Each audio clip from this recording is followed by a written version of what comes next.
I welcome all of you on platform of Your PD Education. I'm extremely sorry for not removing this mask because this facility is being shared by other mentors also. So to keep social norms and safety in mind, I need to use this mask. Let me tell you something about the interaction I had with Professor Madan Gopal. So Professor Gopal ka a small interaction, small part of the detailed interaction I've already published on this channel, which you have seen, and you got benefited from that particular very small clip. Now I'm happy to share with you the detailed interaction I had with Professor Gopal. And I'm honored that I could get opportunity to interact with such a great erudite personality. Sir, Professor Gopal sir is a very humble individual, very knowledgeable and very humble personality.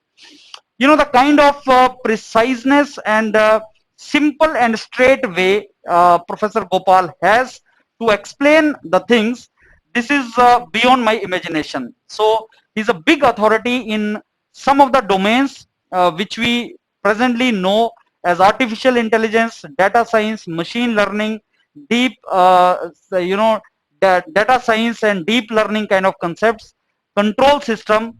So Professor Gopal has written many books on that, and I could interact at length with Professor Gopal related to all these areas.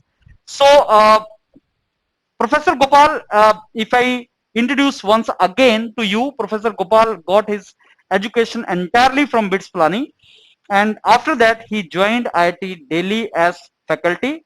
Two of his very famous books are on control system engineering and applied machine learning. Professor Gopal is a very big authority and academician and researcher par excellence in the domain of control engineering, in which he published 5 books, and he also authored a book on applied machine learning.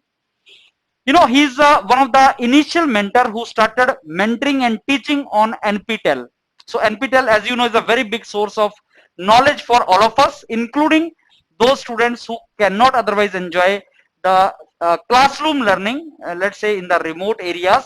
So Professor Gopal was the initial basically mentor on NPTEL. So Professor Gopal, I could interact with him and I could interact with him on these particular points related to machine learning, artificial intelligence, and algorithms, the knowledge of algorithms. What do we understand by these terms, statistics and optimization techniques in machine learning? I'm very sure if you will listen entire interaction with patience, you will learn a lot of things from this interaction. So Professor Gopal is authority on many areas, and I also interacted and asked him about how to have a great career in these domains, machine learning and all. And I'm very sure whether you are in engineering as of now, you are already graduate, you are already mentor or teacher somewhere in some institute, this interaction will be very helpful to all of you. So I could also see some of the videos of Professor Gopal. He has made long back these videos, and they are wonderful videos on NPTEL. So if they are related to your domain, like industrial control devices and systems, so if these are related to your domain, you can always watch these videos. They are wonderful videos. So now let's go and watch the entire interaction, more than 1 hour. Be patient and watch the interaction, get benefited from this interaction. And again, I'm thankful to Professor Gopal for giving me this opportunity, and I'm honored to interact with him for more than 1 hour. Thank you. Good morning, Professor Gopal, and thanks a lot, sir, for giving your precious time to me today for interaction. You're welcome, Vijay. Okay. And I'm honored to interact with you, sir, today. And you're a great authority in your own domain of specialization, that is machine learning, control system, etc. And I'm very sure, sir, this interaction is going to help thousands of students over there who aspire to have career in these directions. Okay, let's hope. Okay, so sir, before I start interacting and interact on certain points which I prepared, I want you to give your brief details about you, sir, your journey, academic journey, and about you. So please tell us all about you, sir. Well, Vijay, it is quite simple. I had an education, BTech, MTech, and PhD from BITS Pilani. Okay. And thereafter, I really took up the teaching job right in the beginning, teaching and research job. So it was a journey through NIT Jaipur starting, and then I joined IIT Bombay in Okay. 1978. So for about 5 years, I was there, and from there I shifted to IIT Delhi. And well, that has been a long step there. It's because I was there for more than 3 decades. So all my research and teaching effort in IIT Delhi was directed towards control systems as well as machine learning. So Okay. these were the two major areas of my activity. Okay. And presently I am more devoted to machine learning. Okay. Right. So, So after the superannuation from IIT Delhi, so I joined Shiv Nadar University. Well, I was given the responsibility of building up the School of Engineering as director. I did it for about 4 years, and then took up the assignment here as distinguished professor. So now I'm working here as distinguished professor and primarily taking up teaching and research assignments, which I had enjoyed in IIT Delhi. In between, an administrative work came up on my way, and I did it to the best of my knowledge, and then back to the academics, and I enjoy it. great, And I great. hope to continue till the zeal of learning is there. Yes, sir. I'm very sure, sir. Professor Gopal, I will like to ask you one more query related to the what you said, sir. Your domain of expertise is control system and machine learning. So there's a misperception, I will say, among students that machine learning is a domain which is more related to computer science, and control system, as we know, is a subject which is very important domain of learning for electronics and electrical engineers. So, what is your take on this, sir? Now, you see, as far as control systems is concerned, initially, I mean, the machine learning was not in the field. Machine learning came up in 1980s. Right, sir. Okay, as a subject itself. The neural network and other aspects were coined during that period. While as far as control systems are concerned, from 1940s they are being used, and they are running the industry. Right, sir. But as far as the initial control systems are concerned, their jobs were also limited, and the type of functions were also limited, and they were all mathematics based. Okay. Even today also, because they control the physical devices, the control action has to be mathematics based, because Right. physical devices normally we can model, we can by mathematical equations more accurately.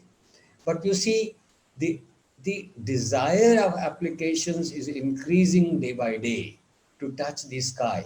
Now you see robots have come, robots automation. Take the example of robotic control on the manufacturing floor. Right, Now sir. you have a robot. Right, sir. Still, the basic control systems, which started in 1940s, will be used there as far as the physical control of the robot arms is concerned. Right, sir. But you see, if you see the application, what is robot doing on the manufacturing floor? Let us say it is doing fault detection, and it is controlling the speed of a conveyor belt. Now, for fault detection of the products, you will install a camera on the robot. This camera will give the pictures of the products which are coming on the conveyor belt. So from those pictures, the using deep learning, it will analyze the pictures quickly in fractions of seconds, whether there is a fault or not. Right, sir. And if there is a fault, the feedback signal will go to the controller, which I again tell is based on basic control laws, mathematical laws. But the vision will give the feedback signal to the controller, which will then control the robot to pick up the faulty object and keep it away, and the other objects will get packed up. Right, sir. So this way, the application demands say that, well, control and automation, the deep learning and control automation will run in parallel. So satellite control, for example, you see, vision is very important after all, Right, sir. okay, because they take the images and all that. But as far as the basic strategy of control is concerned, it is still the basic control engineering which was coined in 1940s and which naturally got improvements on the way. So That's that true. way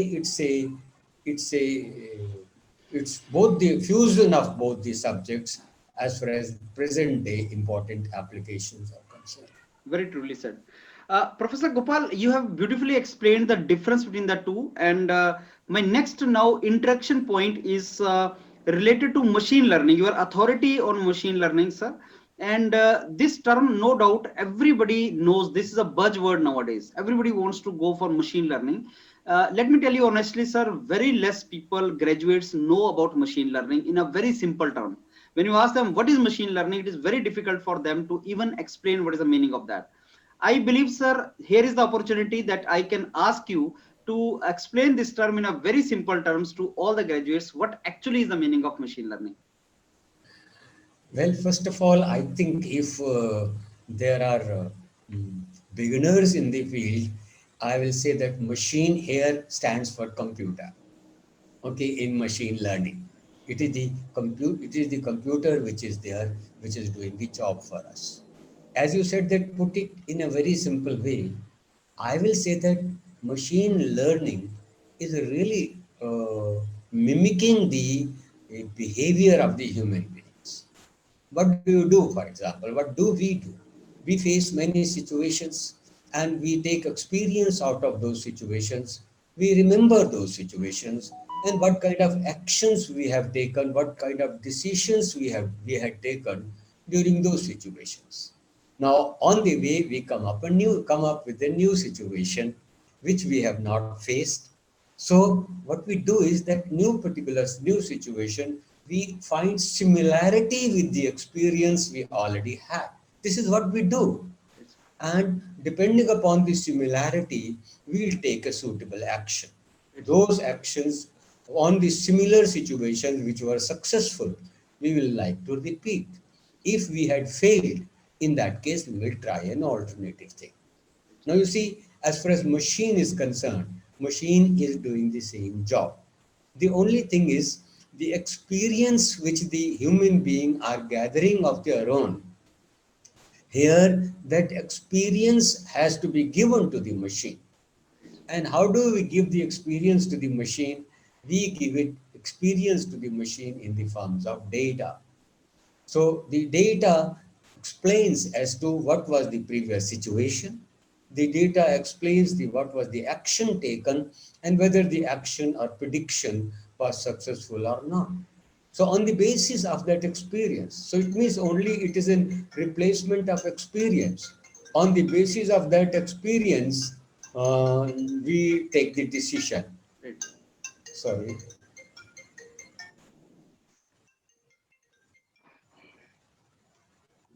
We take the decision on the basis of that experience.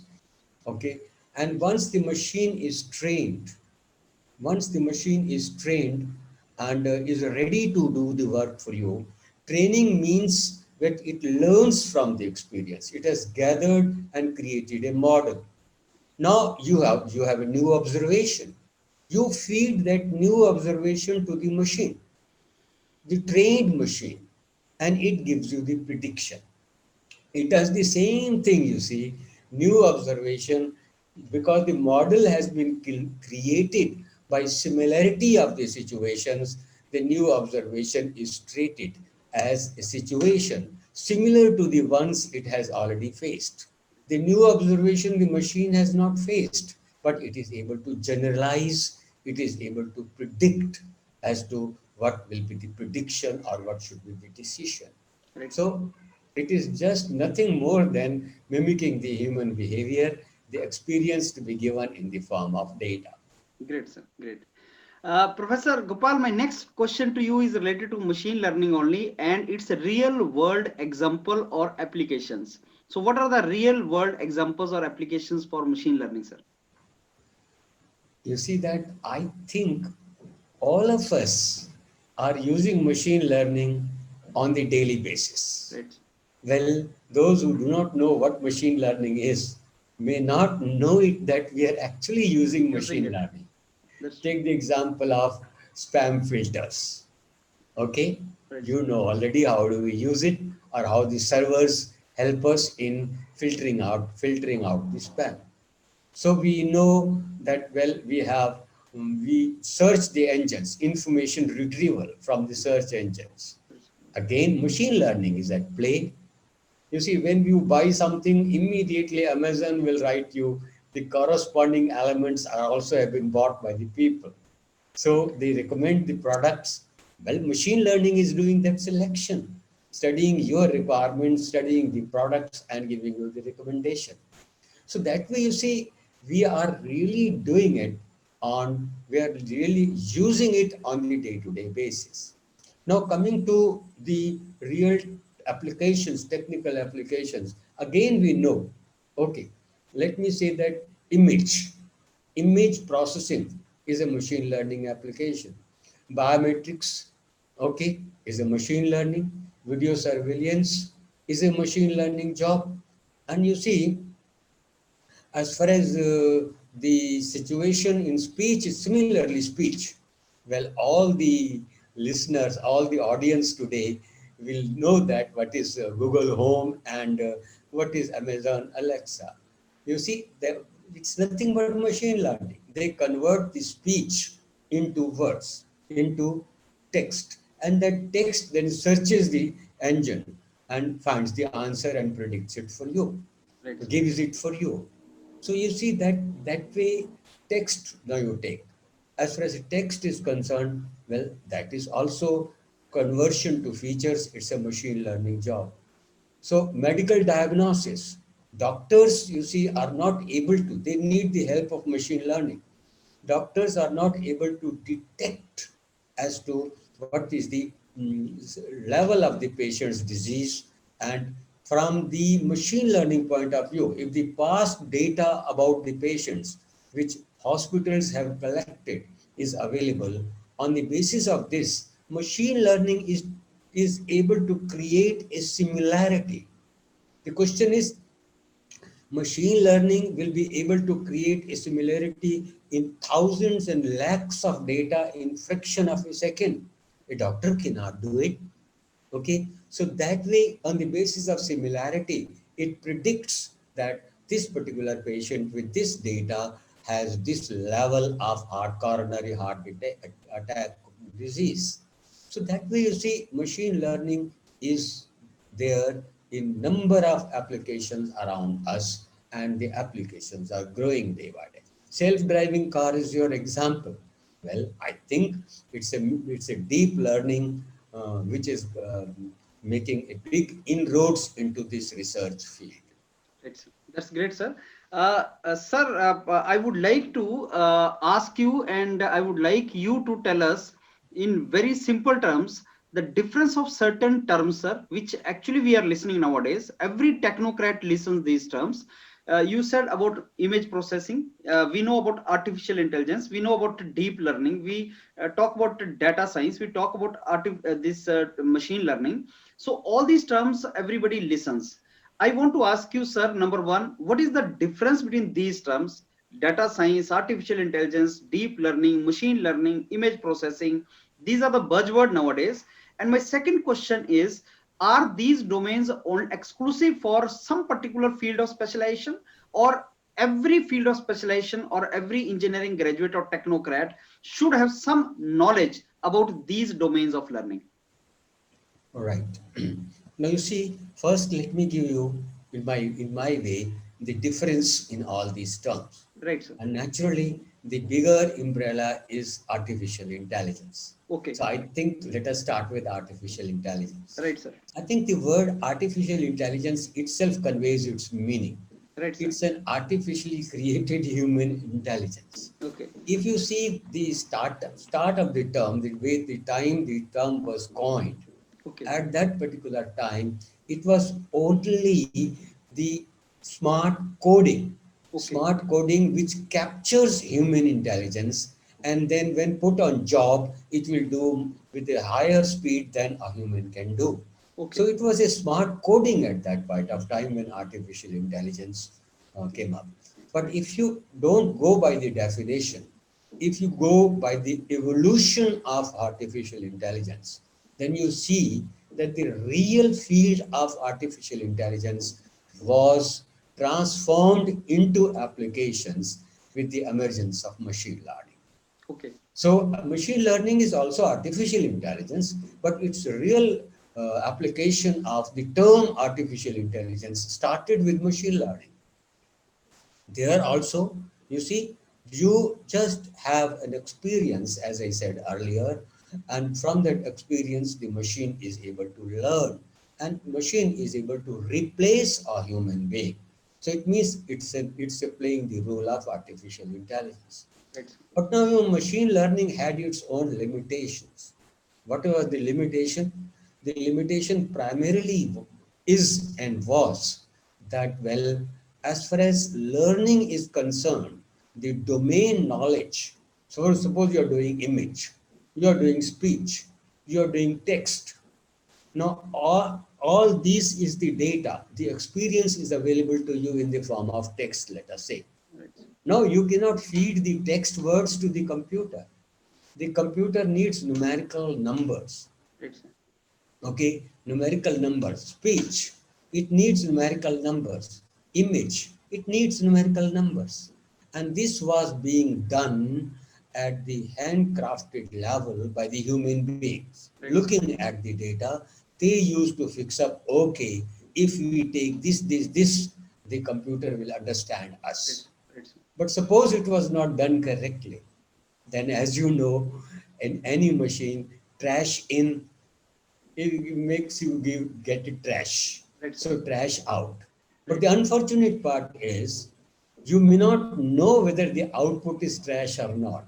You may implement that, and you will learn only if that trash has driven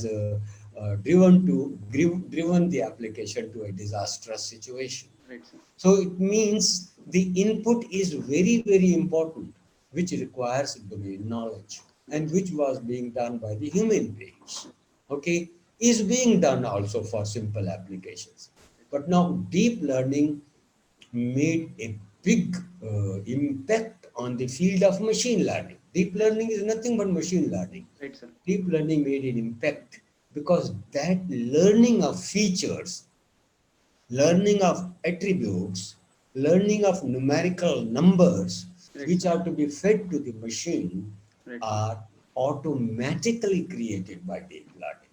Okay. The image, you have not to convert this into numerical numbers. You just show the image or give the image to the deep learning algorithm. It will give out the representation learning for that. So that is the biggest contribution, and that representation is more very highly accurate and is giving very good results compared to handcrafted features which were being used earlier, or even today they are being used for simple applications. Right, So sir. that makes a big difference as far as deep learning is concerned. But Right. one thing should be very clear to the audience, that deep learning of its own, you see, will not do the job. All the basic concepts of machine learning are being employed in deep learning. Okay. Okay, are being employed. So any person should not jump to deep learning first in learning process, should start from the machine learning, capture it in depth, and then one can do a better job in deep learning. Okay. As far as the next term you pointed out, I think, is data science. Data science word, you see, was coined only very recently, a decade or two back. So you see, the data science means data driven science. Okay. So it's a science which is data driven. So primarily its emergence came because of big data, the huge amount of data we are collecting. So you see, any machine cannot even find, human being cannot get the knowledge out of it.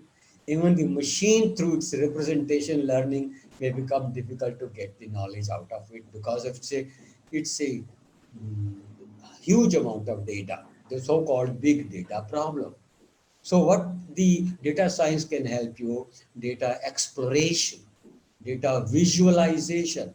See if there is some structure within the highly unstructured data. The data is highly unstructured. The data science can help you if there is some structure within the highly unstructured data, and then that particular thing is cached on, and then, well, a machine learning algorithm or a deep learning algorithm can be deployed to take advantage of that knowledge obtained from that structure. So in the nutshell, I'll put it that data science probably is bigger umbrella, bigger than artificial intelligence, Okay. because it takes care of everything. It takes care of machine learning, deep learning, artificial intelligence, statistics, computer vision, coding, the programming languages, and everything. So it's a bigger umbrella, but more focus from my point of view with respect to applications is on data exploration. Okay, so this is what the data science stands for. But all these terms, you see, their boundaries are not there. One should not consider that there is a boundary here. There are no boundaries in these terms, and well, they are just have overlap functions, and therefore, if one is really a machine learning expert, one knows everything about data science, also about deep learning and everything. Otherwise, you can be a member of machine learning community. To be a member of machine learning community, you have to really capture, at least at the basic level, all these concepts. Beautiful. Sir, related to this, my question that whether only computer science graduate have the inclination for this or expertise for this, or any graduate can think of pursuing career in these domains. Well, here I think I'm not mm, reducing the importance of computer science. It really emerged from there. But today, if you see, I consider two aspects of this, and rather more than computer science, which is more inclined towards what is called programming and other issues or Yes. algorithmic issues. More than that is the domain knowledge, which is important. Right, sir. So you see that, well, both the things are equally important. Domain knowledge. If you are working on, let us say, self-driving car, mechanical engineers do play a very important role there. It's true. But you see, mechanical engineers will play an important role along with the computer scientists because the vision part is also involved. So you see, electrical engineers, for example, a lot of speech processing, signal processing courses are done in electrical engineering courses, which becomes very important here. I was giving you an example of the speech processing. Say you see that I want to control a robot. So instead of feeding my control signals through a computer, I want that I should be able to feed the signals through my voice. So I give a signal. Okay, go, turn left, turn right. So this is my voice signal which is going to the computer, to the robot, and robot has accordingly to take the action on it. So a lot of signal processing is required over here, and signal processing which will convert the speech signal in such a way that computer is able to understand. And such a signal processing naturally is not the domain of any particular discipline. As I understand, more is done in electrical engineering. So I'll put it this way. Well, I mean, computer science role is very important, no doubt. But now it's an interdisciplinary subject. Right, And sir. one more aspect I want to say, in machine learning and deep learning, the amount of computer science which is required at least at the initial level, is being given in all the courses, be it electrical, be it other, in good institutions, even mechanical and other people also get these courses. Right. These are the basic programming courses. And as far as being a computer science graduate to come up to the field of machine learning and deep learning, I think it is definitely not required. Okay, great. Okay, all the subjects are important, and machine learning is interdisciplinary, and therefore every engineer, even non-engineers, the business people and all that, MBAs have a lot of machine learning in their courses and all that. So Okay. that way the subject is wider and it should be taken in that sense. Great. Professor Gopal, I want to ask you, sir, you have used term like data exploration. I want to ask you, sir, what is the difference between data science, data exploration, and data mining? Well, data science, as I said, is a term which is used forever. Data exploration is also done basically. You see, these days, jobs are even given to, well, is a data scientist. Okay, so these kind of jobs are given. So it means they are working with the data and trying to extract knowledge from it. So data exploration is visualizing the data, seeing what is contained in the data. For example, statistical studies of the data. Okay, what are the statistical distributions of the data? What are the important? What are the correlations of various features or attributes of the data and all that? All is data exploration, which is a subject of data science itself. But data science is not only data exploration, it does learning. Well, it's a subject of data science. So that way, data science, I say, is a bigger umbrella. Now, you use the word data mining. You see that I will put it this way: data mining and machine learning both are code terms. You see, what happens is data mining uses all the algorithms of machine learning, but data mining word was coined from the point of view of applications. So if you apply machine learning in an application, you say that, well, you're doing a data mining job. So this is primarily a little difference if you want to really create a difference or put it in that particular format. Otherwise, as I said earlier also, all these terms are so much overlapped that boundaries of these terms really don't have any meaning, and they will be too artificial and rather misleading if we put the boundaries there. Great, sir. Professor Gopal, I want to ask you, sir, like deep learning, what is the meaning of deep? And you have repeatedly compared deep learning with machine learning also. So my question to you, sir, is artificial intelligence, what is the meaning of artificial? We know. Data science, what is the meaning of data? We know. But in deep learning, what is the meaning of deep? I do not understand that, sir. So please explain us the meaning of that here. Yeah, I mean, I'll put it this way. Actually, the deep learning is primarily the basic technology of deep learning is neural networks. Okay. Okay, and deep learning is just inspired by our biological nervous system. Okay. So you see, from that point of view, I will say that basic technology is neural networks. When the word deep was coined, the word deep, you see, sometimes you see the basic words then do not convey the meaning exactly. The word deep was coined with respect to number of layers of neural network. Okay. So you see, in that particular case, then we got the conventional machine learning, the so-called traditional machine learning, if you compare it with deep learning, as a network, neural network, which will have one hidden layer or two hidden layers, or even number is very small, one, two. Most of the applications we handle with machine learning are able to give good results with the help of one or two layers of network, layers of neurons in the network. We call them hidden layers. Now, as far as deep learning is concerned, the idea was there, if you make the layers deeper, if large number of layers, now you see today we have gone to deep learning networks of layers up to 150 and more. But initially the research was limited to some 7, 8, 10 layers.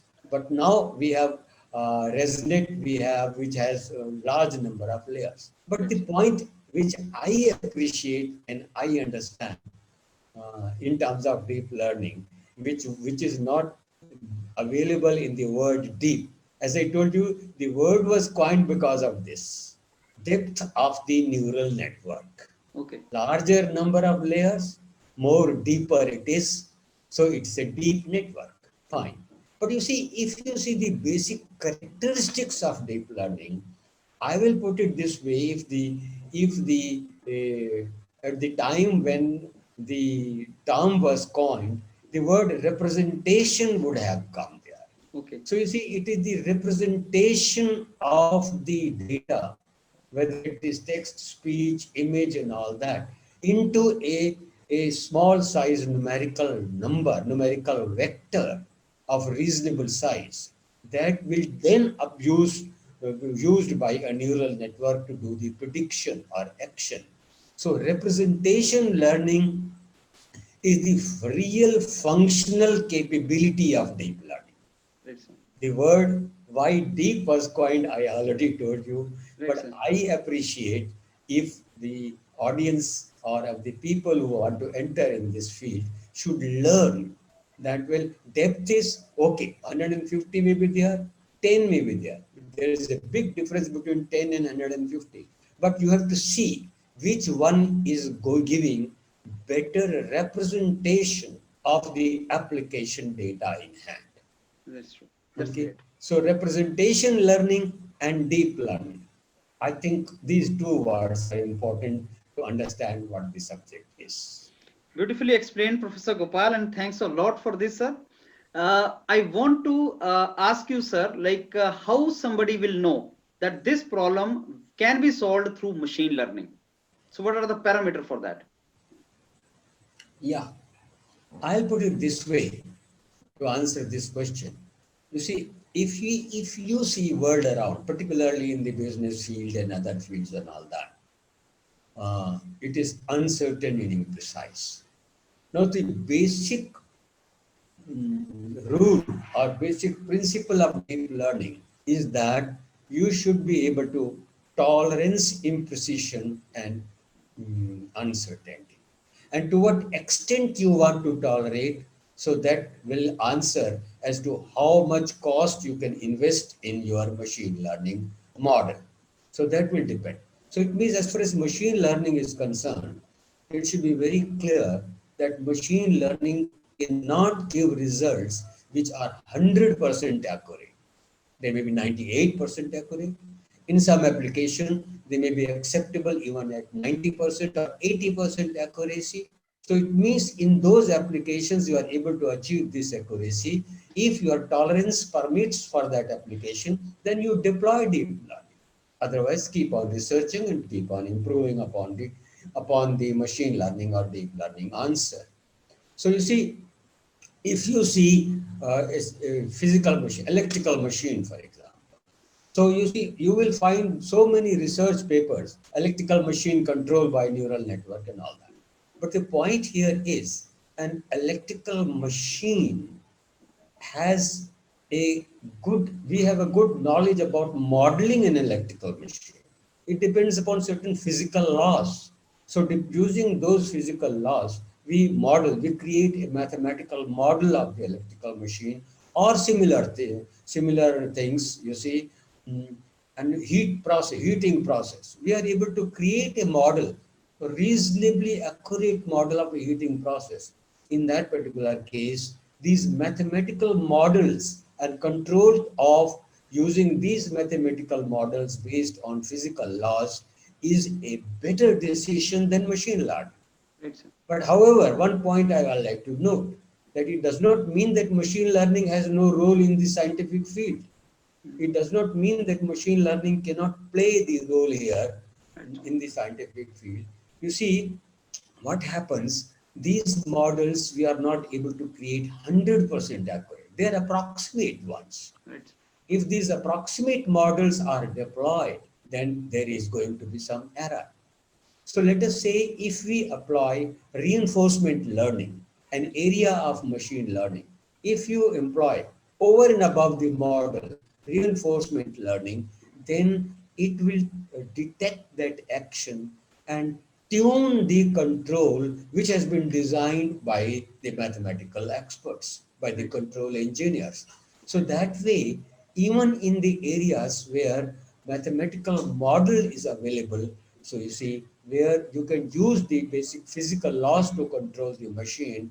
So in that particular case also you can use machine learning or reinforcement learning along with it to improve upon it. So Great. I will put it this way humbly, that there cannot be any application where machine learning will not be able to play any role. Right, sir. There is no zero role application. It Right. depends upon to what extent you want to. You can encash on it. That's true, sir. Just blindly don't replace a thing by machine learning. You may not be doing a good job, but intelligently, you see how can machine learning be infused along into it so that we get a better solution. Great, sir. Professor Gopal, I want to ask you, sir, is there any special need of special kind of computers for practicing machine learning? I was referring to the problem of big data or similar situations Right, where sir. the data is very large. You see, Right, what is happening is uh, this is machine learning or deep learning is not a problem here. The problem is an application right, because the application demands are so much increasing. right, So in that case, you see, your machine learning or deep learning algorithm will need tremendous amount of computations. Now, if you are training a machine and if it is taking weeks and months, okay, so you see the possibility that it will not come up with a good model is also there. And well, the application cannot wait for that period. You want high computation. And right, sir. because of the requirement of very high computations, you see a lot of devices have already come up. Instead of CPU, now we have GPUs and TPUs. But if I use that, what are special computers? I think for the beginners, our basic CPU will do the job. Okay. Because as far as algorithms are concerned, the algorithms are able to get parallel processing through the CPU also. But you see, a computer with dedicated graphics card at the high end, Okay. okay, we do a better job We'll do that. naturally. And such computers are available. And Yes. these computers one should buy, one should, a student can get started with CPU. There is no excuse that, well, I don't have a good computer for starting my job. Now, you see, but one more thing I like to tell the audience Right, sir. that if your CPU is not doing a good job, on the application you are handling. You see, there are cloud players which are helping. Google, for example, gives to the students and to the beginners free time on their cloud for about a month or so, where they are able to get all the facilities they will need and they can run the computations very faster. So that way, any project, if a beginner is doing, and there is no availability of the relevant hardware, one should see, one could find out. For example, Google Colab, they will help the beginners and students or who want to study as to what are the cloud services they are provided, so that they in future can buy those services. Right, sir. Okay, so the cloud comes on the way, but this is very sure. Intensive computations demand intensive requirements of the hardware. whether you get it through your dedicated companies, for example, will have their own dedicated system set up Right. for intensive computations. Right. But that turns out to be costlier than the amount they have to pay for the cloud services. So I think most of the companies are now hiring cloud services instead of setting up their own systems which can take care of high-end computing. Great, sir. Great.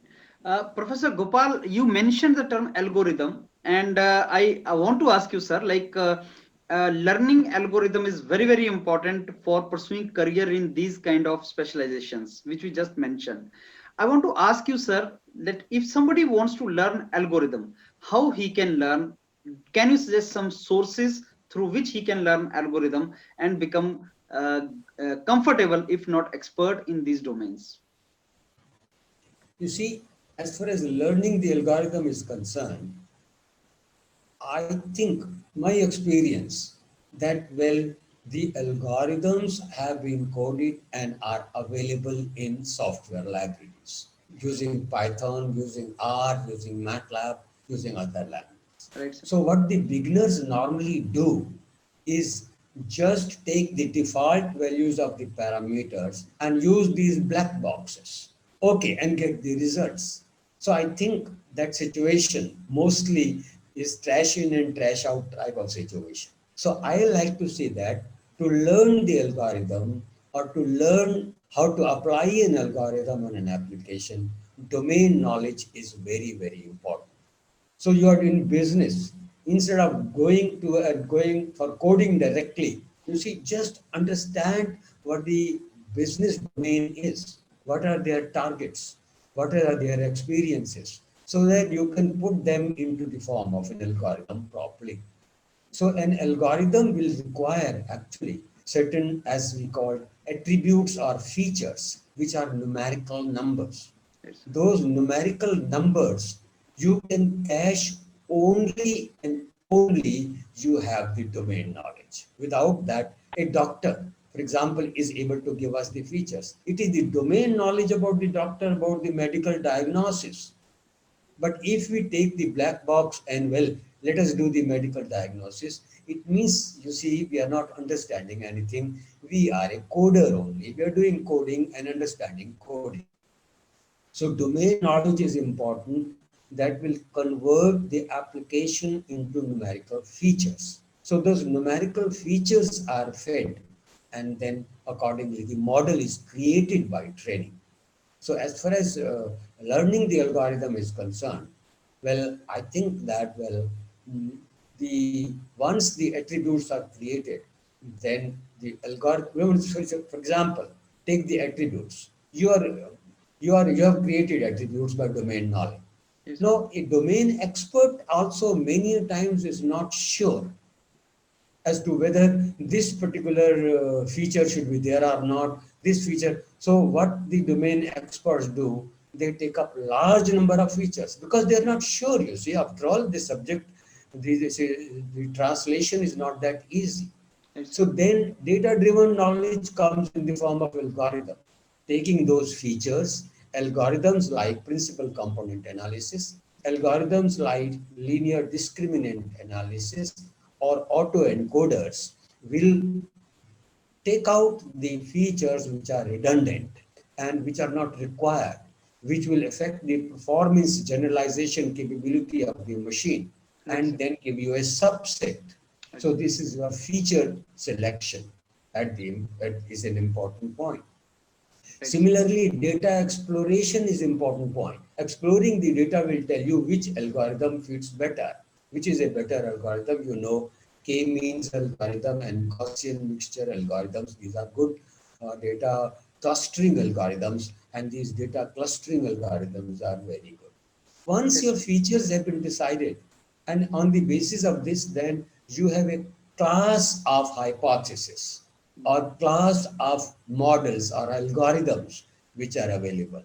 Starting from, let us say, the problems are normally either that of regression or classification. So in the regression, you have linear regression algorithms, you have support vector machines, you have neural networks, You have decision trees. All these algorithms are there. But you see, every algorithm has got different way of using it. But the basic concept remains the same. Okay, using that concept, one can learn these algorithms and apply these algorithms. And sometimes, if you say that which algorithm I should use, becomes very, very difficult. The machine learning is a heuristically controlled system, empirical system.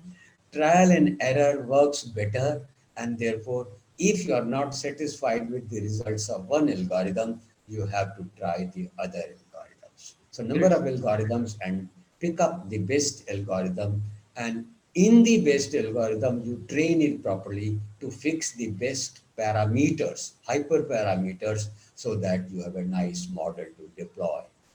Great, sir. Professor Gopal, let me ask you related question. How do we know that particular problem or application can be solved by machine learning algorithm or conventional control algorithm? How do we know that? Well, I mean, since you're comparing it with control, I'll put it this way. You see that if you are taking up control algorithms, first of all, I will relate it, being from the control engineering field, I will relate it to this that you are normally controlling physical devices. Okay, you are controlling physical devices on the manufacturing floor, in the process industry, or in the space research, or in military applications. You are controlling physical devices. So you see, control of physical devices is based on the controllers, which are based on the physical laws. So you see, if your application is very simple and limited, you don't require machine learning at all. Process control industry. If you just today visit process control industry, it is being controlled totally by a PID controller. PID controllers are the three parameters of the controller. They just tune and adjust these parameters either by experience, human experience, or by mathematical model. So you see, as far as basic machine learning is concerned, it can help. You can use fuzzy logic instead of an operator being tuning your controllers, your parameters. Fuzzy logic can come up, can be used to control those parameters.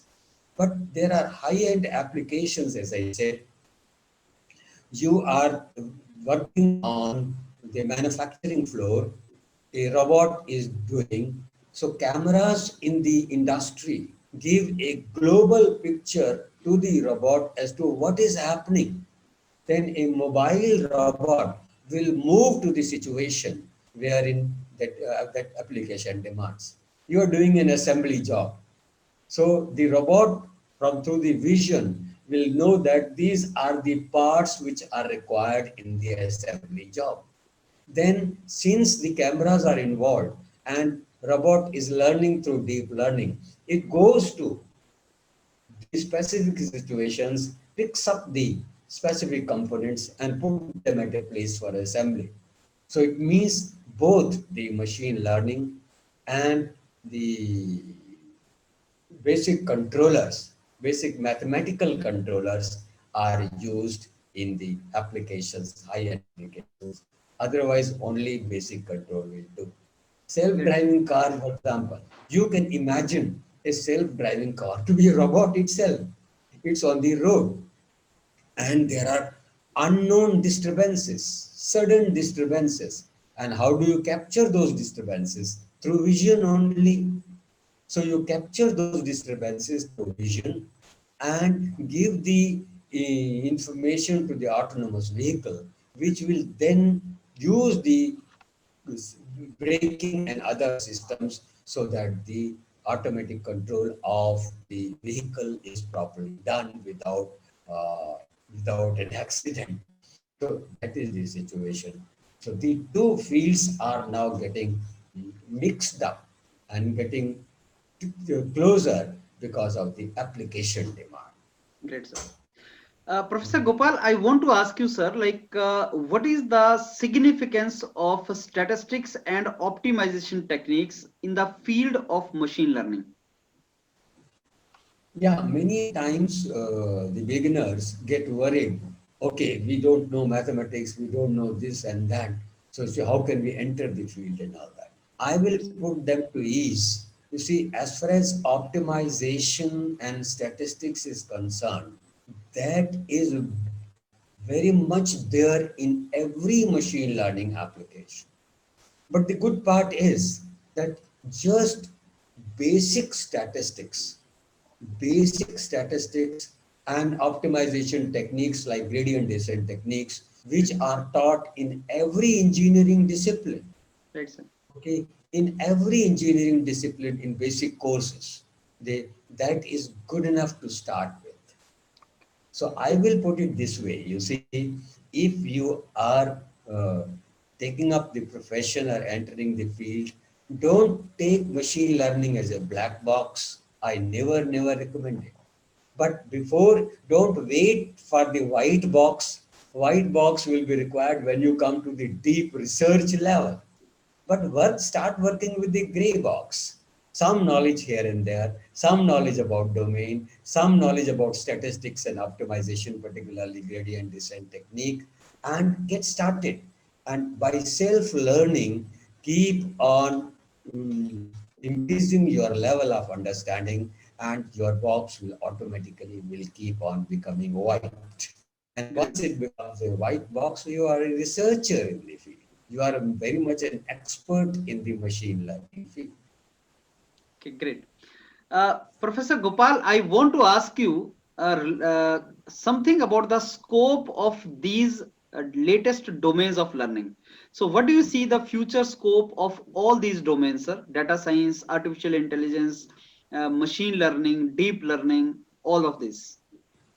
Now, I think as far as the scope is concerned, the buzzword is for the beginners, whether I get a good job, whether I Yes, get a white collar job, yes, whether I get this this much figures of salary and all that. I think if one is that one is academically oriented, the other is one's starting ambition is of this type. I think for both of them it is good, you see, for both the subgroups. Because you see, the situations like or the projects like Skill India, the projects like Digital India, Make in India are giving lot of opportunities in the IT field, lot of opportunities. I think in addition to jobs, or more than the jobs, entrepreneurship in this particular field, yes, as you see around, yes, okay, is as a tremendous scope. The the engineers normally are working towards entrepreneurship. In this case, there is a tremendous scope in that. So you yes, see, but I will put it this way: looking at the population, and that to intelligent population in India, looking at the drive the education is giving, and as far as to the Indian students is concerned, we have the potential to be visible at the global platform as an expert IT engineers, as an expert machine learners. India has the scope for that, and Indian students are proving that, whether it is within India or abroad. Indian students are proving that. So, to encourage the beginners, I will say that, well, come learn the subject and change your world. great, sir. Professor Your Gopal, world, professional world will change. yes. Professor Gopal, I want to ask you, sir. You mentioned just now about entrepreneurial opportunities in all these fields.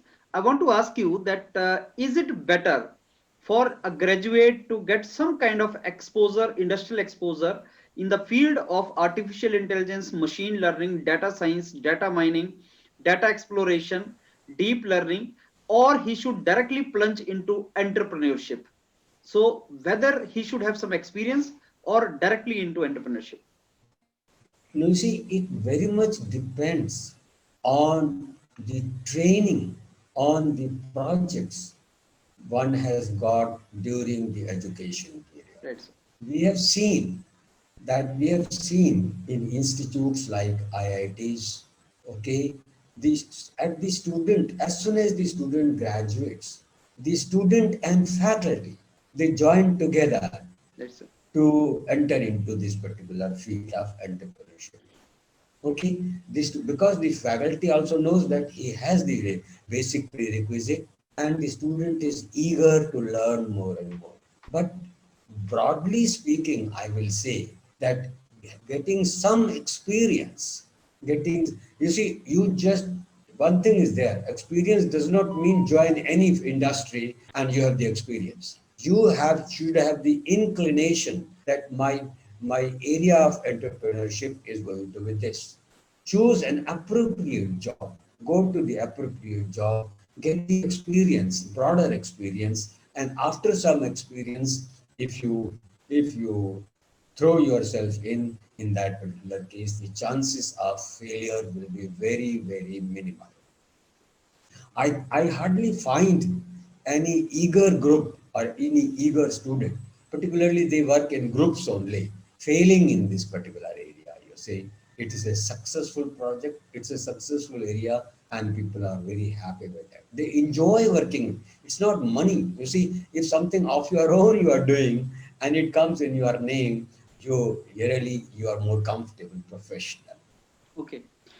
Professor Gopal, I want to ask you a question which is very relevant, and many of my students who are now in industries, they ask me, if someone is not from the field of artificial intelligence or machine learning or data science, he is working in some industry, let us say civil engineer working in construction industry, chemical engineer working in, let us say, petroleum industry, mechanical engineer working in automobile industry, and suppose, sir, after a couple of years of industrial experience, he wants to plunge into entrepreneurship in the domain of these learnings. Is it possible for him, or is there any limitation, and how he should proceed? Now, you see, as far as learning or professional ambitions are concerned, no one can put any limitation on anyone. It's True. one's own inner desire and confidence which will drive it. Now, Right, you sir. gave an example of chemical, civil, and other fields and all that. Right, One sir. thing I like to say, as far as machine learning is concerned, if your audience they go to the search engine, they will find a lot of applications in their own domain of working where machine learning or deep learning is being employed. Yes, sir. As I said, deep learning and machine learning are the areas. They are not limited to any set of applications. Yes, somewhere in business, for example, you don't have any solution other than this. You don't have any solution other than this in business. And the only solution is that, okay, the top boss of the business takes a decision on the basis of his experience or her experience. That is the only alternative. Okay, so there is no, because we cannot capture the domain into mathematics in most of the cases. But you see, if you are working in an engineering field, if you are working in civil, chemical, mechanical, or any other field, one's own application area. Now you have a couple of ambitions. One is, okay, you will go to machine learning only to enrich yourself in your own field. That is wonderful. I really like to see that happens, because then you are visible outside the crowd. Then you are a person, a very, very special person in that specialization who Right, has sir. applied machine learning. But suppose, no, you are fed up with the type of job you have been doing or with the type of field you are doing. It does not mean that since you graduated in civil engineering or chemical engineering, you have to burn your life into that particular. If at any stage you feel that, well, you need a change, you need a different mental food, I don't think that there is any problem. Just don't copy it. Just feel inside that you will be able to do a lot of self-learning, and that particular lot of self-learning will take you to that particular field. Beautifully So explained, that sir. is important. And not Yes, sir. just taking you out. I Right, sir. think the growth in that particular field, I always feel that depends upon your zeal, because that will make you work very hard that will make you self-learn more and more. Great, sir. Professor Gopal, my next question to you, sir, is related to the introduction of these subjects as a part of curriculum. Since you have also mentored one of the private universities, sir, so I am very sure, sir, the answer from your side will be very, very relevant here. I want to ask you, like, has the time come, sir, when machine learning, deep learning, artificial intelligence should be introduced at the UG level in a big way? And second question, I see many of the IITs when they have the higher education courses, let's say for artificial intelligence, they only open these courses for the students with background of computer science and IT, etc. Shouldn't these domains be open for all the graduates, sir, at the higher education level also? Now you see that as far as your first part of the question is concerned, that Right, is sir. how about these courses and all that. So it's time to come is not the point now. It has already come and it is being implemented. I Right, sir. think if I was making some search recently, I find some 15 to 20 universities in India have already started BTech course at the artificial intelligence and machine learning level. Actually, departments of artificial intelligence and machine learning are coming up in many universities. First, and take the example of IIT Hyderabad. They have started a BTech course in this particular area. As far as the postgraduate course is concerned, it is already there in in almost all the IITs, postgraduate course in this particular area. But now at the graduate level, these courses are being run. And it's not only in India, actually, in every country. Singapore, for example, well, you have BTech course in data science. You take some universities in USA, they have a BTech level or the first level course in that. So you see, this particular trend has already started. Now the numbers are low, and as the people see the advantage in that, more and more universities, more and more people will come up and will put up these courses in this particular field. Now, postgraduate, you say that, well, if they require computer science people only, they will require this period. It's not that, it's an interdisciplinary field. The course at the postgraduate level will demand that you have the necessary background on that. Because at the postgraduate level, more focus is there on the projects. So there is a limited time in giving limited number of courses. So in that particular course, you should have background, all the necessary background required, so that with this background, they can give you some refined courses, rich courses in those particular area for revision, for Right, sir. review, and then get started with their applications. Right, sir. So this way, if the trend has not started, the trend will start that all the disciplines will be admissible, will be allowed to take admission in these particular areas, both at the BTech and MTech level. Great, sir. But now the trend has already started and the courses are running. Okay. Sir, I want to ask you, like, there are many students in Indian universities who are not fortunate enough, I will say, to learn machine learning kind of courses in their curriculum. That's not part of their curriculum. And they aspire to have career in these domains and want to learn these domains on their own. So my question to you is, sir, can average student or the student who is in such university or college where he is not learning machine learning from the curriculum, is it possible for such average student to learn the courses like machine learning on his own using internet or other teaching aids? Now you see that, well, as far as my personal preference is concerned, Right, sir. I personally feel that if a student takes a classroom course in the first basic course at least, Okay. the machine learning course, Okay. the student takes the classroom course, then the interaction is better. Right, He's sir. face to face with the instructor, Right, sir. and all the doubts will get cleared through a dialogue here. Right, sir. But you see, suppose that opportunity was not there. It does not mean that you lost it everything. You see, then the self-learning will come to your help.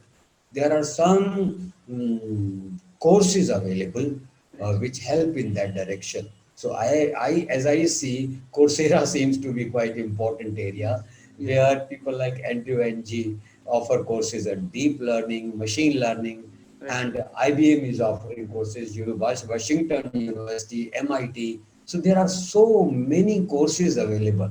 Pick up a suitable course and then learn. But here Great. also, my advice will be that just many of the courses are actually business courses. Right, sir. Lot of courses run by India also, business courses, in the sense that they train you in coding, Okay. they train you in software. But Okay. as I said that without the conceptual foundation in the area, learning coding only has no meaning at all.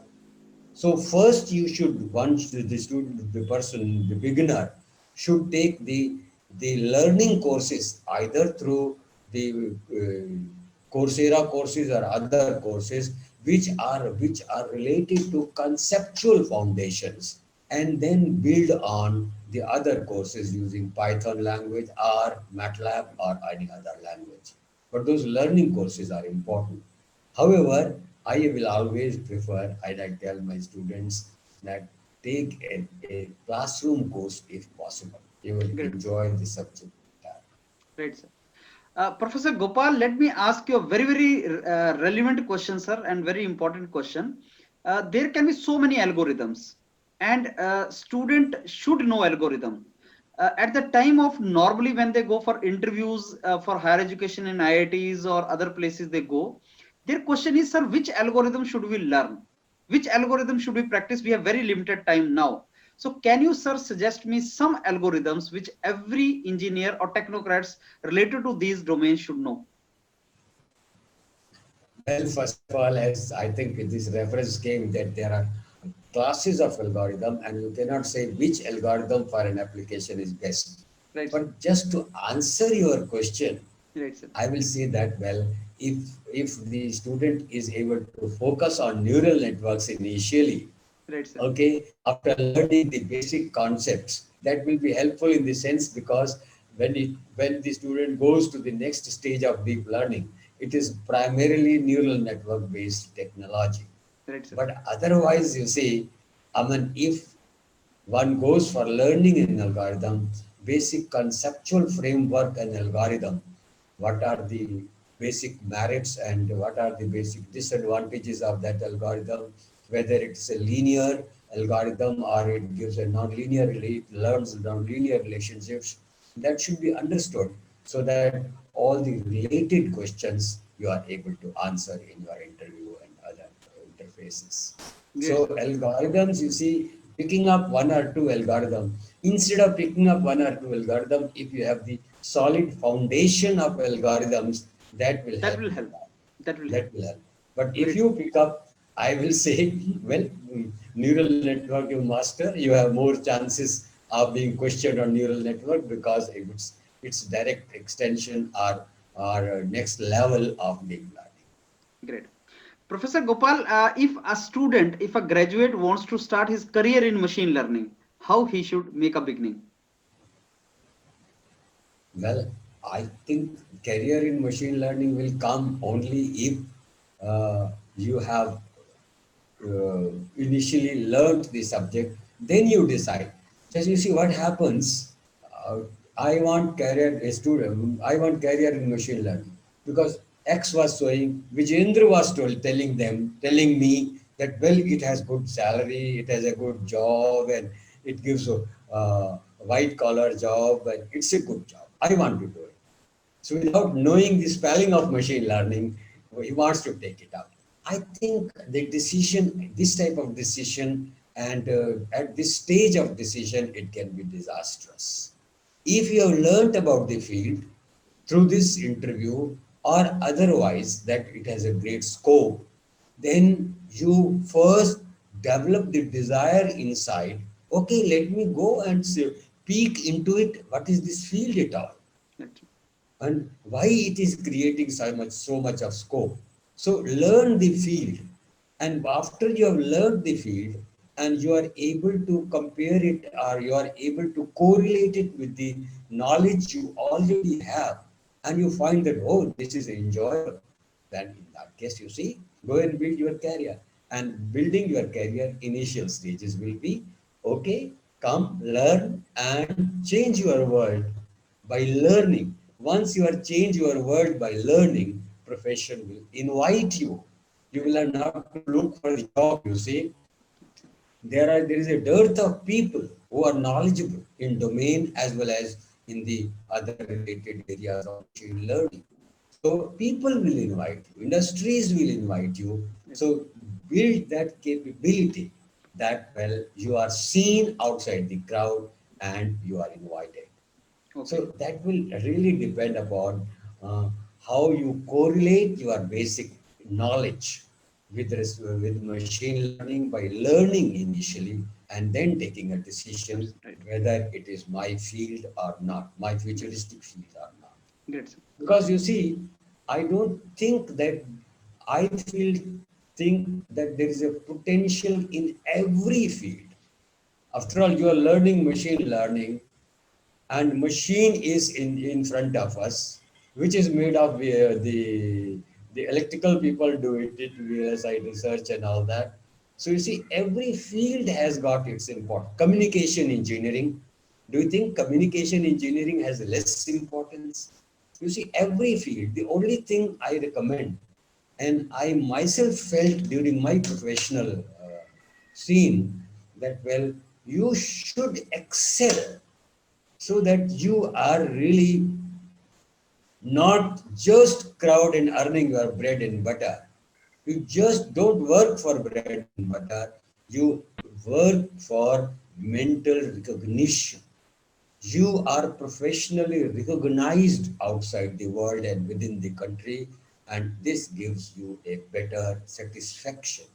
Don't take money as the yardstick, take professional satisfaction as the yardstick, because after some time, money will lose its charm, and it is the professional satisfaction which will give Great, sir. good returns.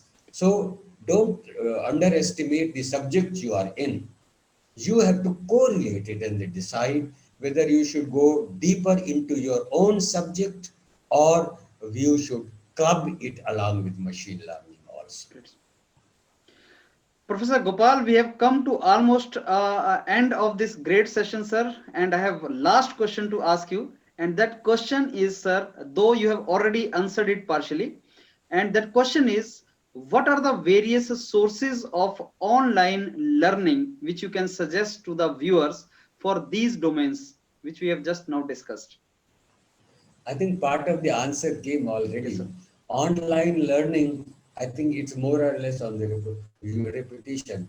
Online learning, there is a flood of courses Right, sir. from India, outside India. Right, sir. Flood of courses are there, because you see, even the normal music during the COVID days, we are teaching online. You see, online mode now is going to stay. Right, sir. Okay, online mode has become very important, and it is going to stay. There's absolutely no, and if you have to connect to the larger audience, a classroom is 100 students at a time, 150 you can take, otherwise it becomes a crowd. So if you have to connect to larger audience, online is going to stay, you see, and it is very important. And if you are looking for online learning, the only thing is that online stuff, you have to be very careful as to which one to select and how to select. As I suggest that, well, as I suggested, the foundations are important, because mostly the online courses, well, they related to job also. Okay, they are towards coding and training you how to run a program, how to get the results. Okay, then I mean, in your profession, you primarily become a coder. Don't become a coder, become a machine learning professional. And professional, one can become only if the foundations are strong. So make your foundation strong, pick up the courses which are strong in foundations. I have some couple of examples in my mind: machine learning and deep learning foundational courses in Coursera, and there is a foundational course in Coursera by IBM. There is a foundational course in Coursera by Washington University, and that way you see that you build up from there. Then, if you think that you are not a computer scientist, you have not learned Python or R or other languages, though self-learning is possible, but you can go for courses of this type. After that, take a course in machine learning in Python, machine learning in R. There are many, many courses running around, and picking up these courses and ranking them is a very, very difficult exercise. So I think the students should be able to decide based on the basis of reputation of the course, or on the basis of the content of the course, what type of training they are going to give. Great. Professor Gopal, before I end up, sir, I know you are a great author. You have written some books which nobody has written. And not only you have written books on machine learning, you have written books on control system also, sir. So I want to end up this beautiful session with your telling us something about the books which you have published, books which you have written, and specialty about those books.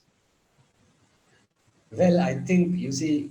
And may I request you even to show the books if that is there on your table. Yes. Okay.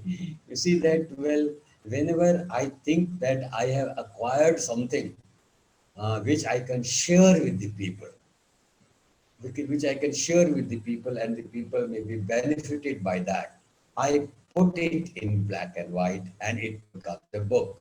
So I think in putting it in black and white and making it a book, it takes years. But you see, when people use it, when professionals use it, when students use it, it gives me a great professional satisfaction. I mentioned earlier also that yardstick applies to me also at this age. Professional satisfaction is the bread and butter I require, and for that only I'm working and I'm in front of you because of that particular desire. So in machine learning area also I read all the books, many books which were available in the market. But you see, machine learning is an area. If you take 4 or 5 books, you will find that only the course area is big. Presentation in all the books will be different. So I thought, if my way of learning, I put it in the form of a book, so that that presentation becomes more useful or more helpful to the students. That will be a great satisfaction. So I wrote a book called Applied Machine Learning, published by McGraw-Hill 2-3 years back. But now the subject is growing so fast. The second edition of the book is already with the publisher and may come up in a few months. But along with it, I'm putting my learning and experience in a book called Applied Deep Learning, which should be there in the market by July. Right. So as you said that, well, show this book, one book is lying with me. This is Applied Machine Learning. Great, sir. By McGraw-Hill. Right, sir. So we are expecting it's a second edition also, sir. Second edition soon, in months, couple of months. And then deep learning also. And a book on deep learning. By July, both the books should be there in the market. Great, sir. Professor Gopal, something about books you have published on control system. Yeah, in control systems, I published actually 5 books, and not the students, not the beginners, but the faculty will know about those books, because even after how many years, let us say more than 40 years, the first book I had written with my guru, Professor I.J. Nagarath. The first book on control systems engineering by Nagarath and Gopal is still being used as textbook in many universities. Yes. But thereafter, as the subject emerging, as the knowledge gained, I have been writing books on modern control systems, digital control systems, or advanced control systems. So all these books are alive, and many of them are running in sixth edition, on some fourth edition, and all that. So I enjoyed that. And but one thing I like to point out, as I said, it may be useful for the students also, that well, I had given an NPTEL course on control systems. So it is available on YouTube. Right, sir. Okay, it is Okay. available on NPTEL site. Right, So sir. this particular course is doing a wonderful job, and many learners are reporting, Indian students particularly, reporting even from USA, that we enjoyed the course and learned it from this particular course. This Great, sir. course, lakhs of people have already taken advantage of this particular course. But there, if anyone from your audience goes, so they will not see this face. They will see a young face because that course was given long back. Okay. They will see a young face, you see.